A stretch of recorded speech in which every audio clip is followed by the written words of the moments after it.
শীতের দিন আর রাত্রিবেলা গরম গরম সিদ্ধ ভাত, সিদ্ধতে যদি হয় আলু সিম, তাহলে আর কি চাই। তো হ্যালো এভরিওয়ান, গুড মর্নিং, কেমন আছো সবাই?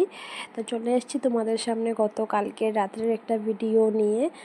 প্রতিদিন না ভালো করে রান্না করতে ইচ্ছা করে না, কোনো কোনো দিন আমি এত অফ থাকি, মানে কি বলবো। যেমন কালকের দিনটা আমি খুব বেশি অফ ছিলাম, কারণ আমার ছেলে চলে গেছিলো মামার বাড়িতে, আর বর চলে গিয়েছিলো দিনের বেলা ডিউটিতে। তো রাত্রেবেলা সন্ধ্যার দিকে ও এসছে, তো আমি সারাটা দিন না ঘুমিয়ে টুমিয়ে কাটিয়ে দিয়েছি, তেমন কিছু রান্না করা হয়নি। এবার রাত্রিবেলা তো খেতে হবে, তো যার জন্য ভাবলাম যে কি করব, একদমই এনার্জি পাচ্ছি না।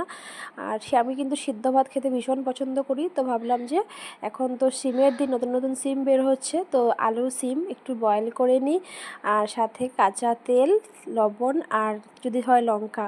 তো ছেলে খাবে না, ছেলে মামা বাড়ির থেকে খেয়ে এসছে, তো আমি আর বর দুজনেই খাবো। আর এই দেখো, এই দিনটাতে না গরম জল ছাড়া কিছু ভাবাই যায় না। আমার গলার কন্ডিশন যা বাজে, শুনে বুঝতেই পারছো তোমরা। আমার না সবারই গলাটা খুব খারাপ হয়ে গেছে আমার ঘরে।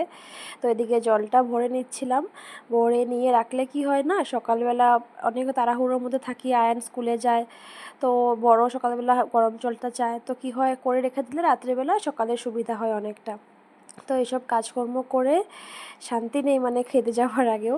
তারপর বসে গেলাম খেতে। আর এই যে অ্যাজ ইউজুয়াল, আমার হাজব্যান্ডকে তো একবারে ডাকলেও কখনো খেতে আসবে না, ওকে 4-5বার ডাকতে হবে খাবার দিয়ে।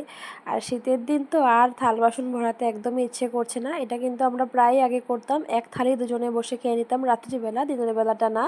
তো এখন এই জিনিসটা খুব কম হয়, কারণ আমি তো ছেলেকে খাওয়াতে বসি একসাথে, আমি আর ছেলে খাই, আর ও আলাদা খায়।